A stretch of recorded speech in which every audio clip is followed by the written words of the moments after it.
Buenas tardes, queridos amigos, bienvenidos nuevamente a su programa Nixes. Están aquí mis amigos Nihiane. Hola, buenas tardes. Elente. Buenas tardes. Y yo, Naema. El día de hoy continuaremos hablando del tema de los chamanes. Así es, vamos a seguir hablando de esta parte del manejo de las energías por parte de estas personas que han pasado toda su vida en el estudio, en la comprensión de todos los fenómenos que los rodean, hablando de toda esta parte de la sanación que se tiene, porque un chamán es una persona que trabaja con la medicina herbolaria, y tiene, ya habíamos hablado el programa pasado, pues que tiene diferentes acepciones, ¿no? Y es un proceso muy largo para poder llegar a ser un chamán. Pero yo les preguntaría antes de todo esto, ¿qué tiene que ver la magia con un chamán? El manejo correcto de la energía que te rodea con la intención aplicada. Así es. Una intención correcta, supongo. Sí, el manejo o el manejo mágico de las energías es eso precisamente, la intención que nosotros le vamos a poner a todo este manejo. Y está muy relacionado con todos esos aspectos esotéricos, principalmente cuando hablamos de un chamán ya en su estado ascendido, puede llegar incluso a ser un nahual. Un nahual dentro de las tradiciones principalmente mesoamericanas. Son aquellas personas que pueden incluso transmutarse en un animal. Se transforman. Sí, se transmutan en un animal. Y puede ser el animal de compañía de esta persona, como puede ser, normalmente los asocian con búhos, lechuzas, serpientes, coyotes, águilas, o todos estos animales que siempre se les ha dado un valor físico y emocional que puede tener una persona. Entonces, eso es bastante interesante, porque la vez pasada platicábamos que, bueno, para ser una persona, vamos a decirle, no el término chamán, que ya habíamos hablado que es un término que se toma de Siberia, sino una persona, un curandero, ya en toda su extensión, pues tiene toda esta formación desde jóvenes. O sea, una persona que tiene estos niveles no puede ser una persona joven, porque desde joven empiezan como aprendices de curanderos, pasan a ser curanderos que pueden tener una especialidad, ya sea puede ser los famosos hueseros, las parteras. Después ya viene a ser el médico brujo, el que ya aparte de tratar las enfermedades físicas, puede empezar a tratar las enfermedades del alma o las enfermedades que la persona pueda manifestar que no son físicas. Pasa a ser ya en la cuarta etapa, que ya es, digamos, ya el curandero, y en la etapa siguiente, que sería la última, sería prácticamente ya el nahual, que es donde ya tiene este contacto con los seres del inframundo y los puede canalizar para que puedan realizar las acciones, ya sea de sanar o de ayudar a la comunidad a resolver problemas que pueden tener. Pero evidente, yo tengo entendido que en el mundo ya de chamanismo, curandería, no hay buena o mala intención, o sea, no tienen como límites tan claros como en la alta magia. No tienen los límites, porque al final de cuentas lo que ellos tratan es los males que aquejan a la comunidad o a las personas. A diferencia de los que son denominados brujos, que eso sí pueden tener una intención. ¿Y qué finalidad tiene esa transformación, esa transmutación? ¿Para hacer un nahual? Sí. A ver, si nosotros nos vamos al entendimiento de todo el manejo energético que se tiene para las enfermedades y que se creían desde las culturas paleolíticas, el manejo muchas veces se pensaba que las enfermedades no eran producidas por microorganismos, por ejemplo, sino que eran cuestiones sobrenaturales, los famosos humores o los famosos malos aires que podían afectar a una persona, y eran las entidades que extracorpóreas que estaban atacando a la persona. O la intención de alguien más, ¿no? O la intención. Así es. Entonces lo que hace el nahual, o lo que hace este mago o chamán o curandero, lo que hace es entrar en un trance, porque esa es una de las cualidades. Tienen que entrar en un trance, ya sea por alguna bebida, alguna sustancia, alguna planta, algún psicotrópico, okay. Y empiezan a hacer en este trance el contacto con esas entidades que son sobrenaturales. que están estorbándole a la persona enferma. Y precisamente platican, o más bien y buscan cuál es la intención que tiene y cuál es la forma de que esta persona se pueda liberar de estas cargas. Entonces, ahí el nahual lo que hace es, muchas veces se tiene que transformar o transmutar en otra entidad para poder llegar a esos planos que nosotros como humanos no tenemos contacto. Ya. A través de las características animales es que puede tener contacto con estos planos que humanamente es imposible. Así es. Pues, de hecho, creo que parte del proceso de sanación dado desde los curadores es empezar a eliminar causas, ¿no? Primero empezamos con una causa física. Sí. O sea, lo más real y tangible posible. Pues, o sea, a lo mejor lo que traes es una infección en el estómago, entonces lo primero que te van a hacer es mandarte test y la herbolaria, suturas. empiezas con la herbolaria, si no se cura... Si no hay un cambio, vas al siguiente nivel, que es el psicoemocional, y te meterán, supongo yo, alguna forma de ejercicio, terapia, lo llamaríamos terapia hoy en día. Si con eso se cura, perfecto, se acabó, y si no, vas al tercer nivel, que va a ser tu manejo con tu energía y tu conflicto con tu energía. Así si no, vas a irte con, ya tampoco tiene solución, te vas a escalar al siguiente nivel entonces estás interactuando con la energía de otra cosa energética. Así es. Y fíjate que es algo bien interesante, porque aquí en los pueblos mexicanos todavía donde se mantiene estos curanderos, lo que hacen es citan a la persona y tiene que estar con ella, lo tiene que acompañar a alguien de confianza, y le piden ciertos, primero el médico los observa, los analiza, puede hacer algún ritual con hierbas o con tabaco o con alguna otra sustancia, y de ahí él determina cuál es la causa del padecimiento de la persona y le encarga ciertos ingredientes para poder desterrar este mal o esta afección. De hecho, también es donde recurren a algunas lecturas básicas de lo que son las mancias, ¿no?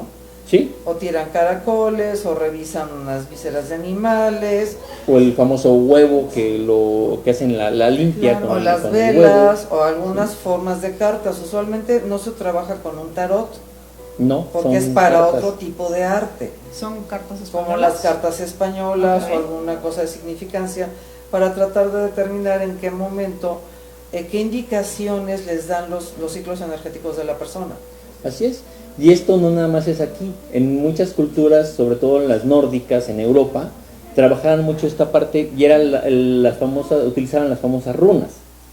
Las runas nórdicas, que también ahorita ya las puedes encontrar aquí en México, quien te dice que te lee las runas. Pero volvemos a lo mismo que platicábamos la vez pasada. Una persona que se dedique a esto debe tener estar empapado de la cosmovisión, de los procedimientos y las técnicas que va a utilizar. Y no puedes estar mezclando muchas cosmovisiones, porque naturalmente vas a encontrar visiones opuestas. Así es. O que definitivamente van a contraponerse con la creencia generalizada en ese momento. Entonces, ahí recordemos que la religión no ha tenido mucho peso en el calificar de bueno o de malo estas prácticas, y normalmente las califican de malas. Sí. ¿Sí? Entonces, esa es otra cosa que también ahorita se ha abierto, a partir de la década de los 60 del siglo pasado, ya habíamos platicado con estos movimientos New Age. Pues primero los hippies, después en los 80 que se retoman muchos de estos procedimientos con el New Age. Se parte un poquito, o se cisma un poquito las creencias religiosas de muchos de los habitantes del país, aunque tenemos mucha gente que también sigue siendo muy religiosa, pero hay otra parte de la población que no. Entonces, este cisma o esta partición de las creencias religiosas abre la posibilidad de que entren nuevos cultos o nuevos ritos. No como cultos como tal, pero sí empieza con el New Age, viene toda esta... reinterpretación de tu aproximación. Sí, se reinterpreta, pero también empiezan a surgir todos estos nuevos métodos alternativos, vamos a decirlo, de curar, de sanarte. Empiezan a traer muchas de las cuestiones orientales, ¿no? Entra el yoga, entra la meditación, Pero desde la versión americana, no desde la versión hindú. Exactamente, o sea, ya vienen, digamos, procesadas al pensamiento occidental. Porque si tú ahorita dices, yo practico la yoga, ¿no? El yoga. O el yoga. Yo practico el yoga y lo aprendí aquí, y te vas a Japón, donde se practica desde hace miles de años. ¿Es muy distinto? Es completamente distinto. Wow. Es completamente distinto desde la preparación, desde la concentración y desde lo que vas a hacer. Y no es tan espectacular como el occidental. O sea, el yoga occidental ha tendido a ser espectacular, movimientos muy estilizados, muy llamativos. En el oriente son cosas distintas, porque ¿Sí? la intención no es tener un cuerpo perfecto versión Hollywood. Exactamente. Es tener tu cuerpo en equilibrio. Saludable. En equilibrio. Y entonces, la parte de ahora de los neochamanes han tomado de muchas de las culturas y de muchas de las tradiciones, desde el punto de vista occidental, todas las tradiciones nórdicas, las tradiciones asiáticas, sudamericanas, mesoamericanas, incluso ya hay algunos que traen algunos conceptos de las tribus nómadas que eran los apaches, de los indios norteamericanos. Entonces empiezas a mezclar de uno de otro lado, y lo único que estás haciendo es, primero, no armonizas lo que estás haciendo con una cosmovisión particular con la que fue realmente creada. Entonces, es muy importante que estas cosmovisiones se tengan en claro. ¿Por qué? Porque estamos hablando de manejos energéticos y de manejos de incluso terapias que ahorita ya te dan y que te venden como la solución a todos tus problemas, pero pueden no ser las adecuadas para lo que tienes. O sea, yo creo que podrías, por ejemplo, empezar a ejemplos muy sencillos, ¿no? Resulta que en Japón es muy usual que trabajen con campanas. Así es. Utilicen los abanicos para alejar los espíritus y tienen danzas especializadas. En la India los famosos bowls estos de meditación. Los cuencos. Los cuencos. Así es. O sea, yo creo que todos tenemos un poquito de experiencia práctica de lo que es este siglo XXI, con un cambio en el paradigma del acto de fe y dejando a las religiones y acercándote otra vez a esta visión animalista, tendiendo a politeísta. Así es. Y el asunto con las cuestiones politeístas es que cuando se instauran las religiones monoteístas, todas las deidades que se tenían en este politeísmo, ¿a dónde crees que las mandaron? A lo negativo. A lo negativo. Todos los dioses que ayudaban a las personas en la antigüedad, en las religiones politeístas, para la agricultura, para la salud, para el amor, para el dinero, todas estas deidades menores son traspasadas a las religiones monoteístas como demonios o como entidades oscuras que no sirven más que para generar atraer a las personas para que incurran en pecados y además para que hagan el mal. Cuando si nosotros nos sentamos en una cosmovisión, por ejemplo, si nos ponemos a revisar al panteón egipcio, tenías a Tot, tenías a varios, a Isis, a Osiris, a Set, a Isis, que tenían una cualidad muy particular en estas cosmovisiones. Algunos acompañaban a los difuntos para su paso a través de la barca de Anubis, ¿sí? Que les permitían llegar al sitio donde el alma se podía volver a preparar para su reencarnación. Y si te das cuenta, Ana Gemma, esta parte de Anubis los acompaña en el mundo mexica era a través de los perritos pelones, los escuincles.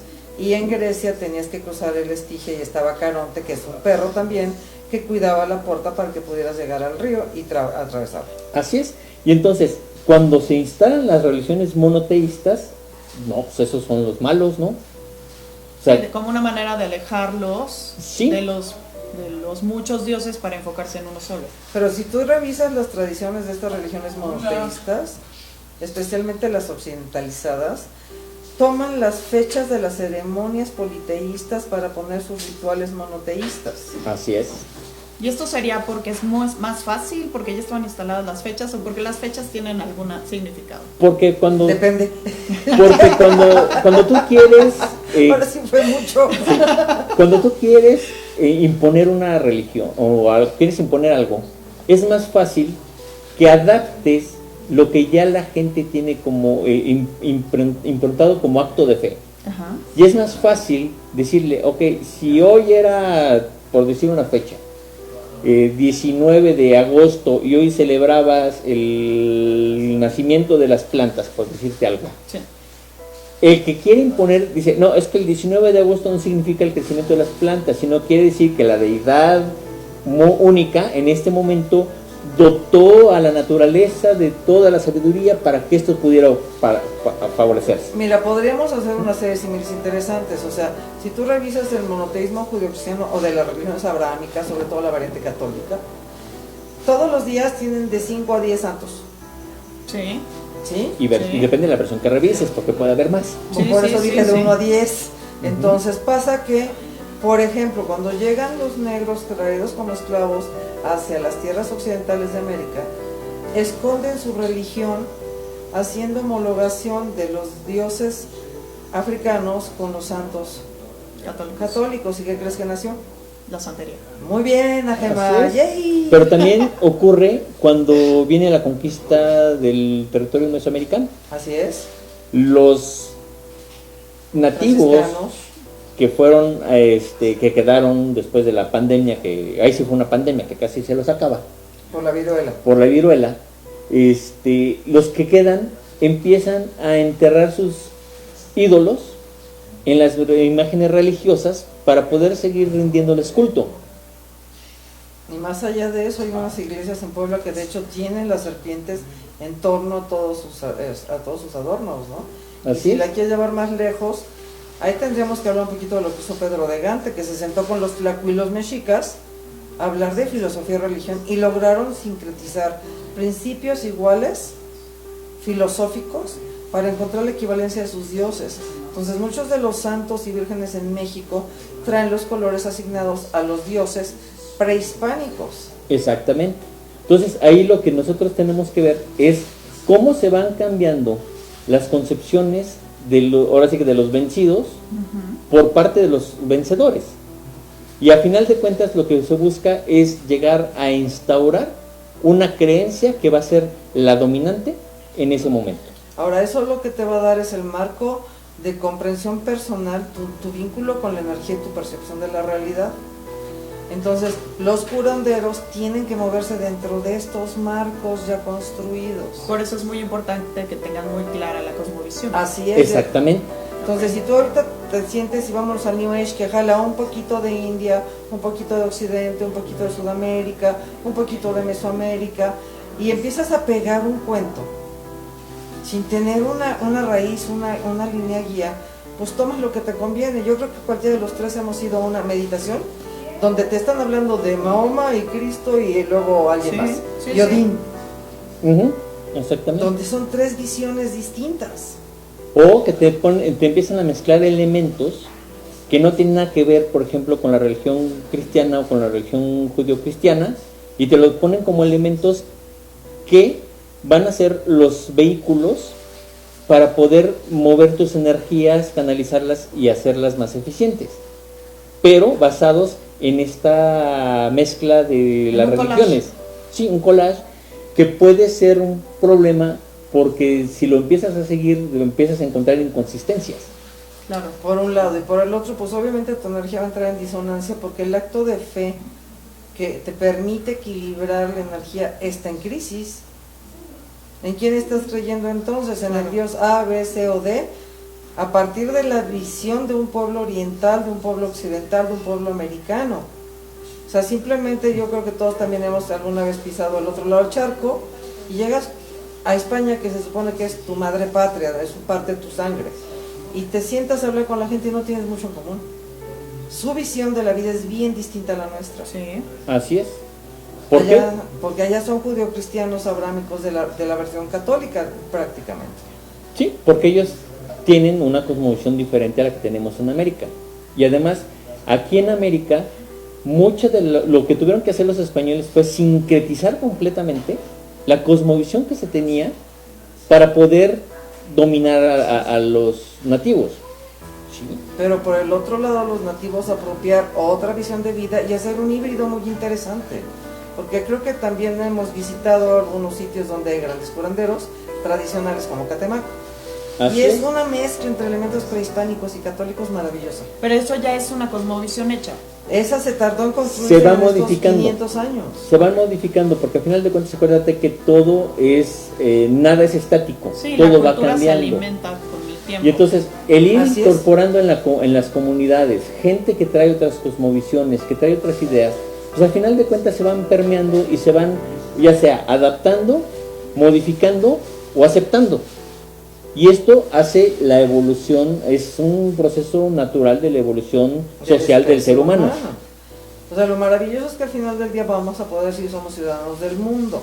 Pero en este momento, pues la verdad es que todavía tenemos cosmovisiones regionales Muy limitadas. O muy Así. delimitadas, más bien. bastante delimitadas. Entonces, cuando tú hablas de un acto de curandería o chamanismo, como le llaman hoy en día, te estás exponiendo a dos cosas: que tú seas el chamán, yo el paciente, y yo crea en las religiones abrahámicas y tú seas oriental. ¿Cuándo vas a entender lo que me pasa? No. Exactamente. No, son formas muy distintas de ver la vida. Y volvemos a lo mismo. Ya estamos casi por terminar el programa y volvemos a cerrar la idea. La parte chamánica, o estos chamanes, como se entiende desde la etimología de la palabra, son personas que están preparadas en sociedades que eran recolectoras cazadoras. Esto es, que tenían una interacción muy diferente con la naturaleza como la tenemos nosotros ahora. Sí, pero eventualmente evolucionan en los lugares sedentarios también. Pero bueno, estamos por cerrar el programa. Najema, tu mensaje para todos. Gracias por estar aquí, los esperamos la próxima semana. El ente. Pues yo les vuelvo a repetir, sigan investigando, lean y pues que pasen una buena semana. La próxima semana estaremos platicando y profundizando con ustedes técnicas chamánicas. Gracias por acompañarnos. Gracias, hasta luego. Hasta luego.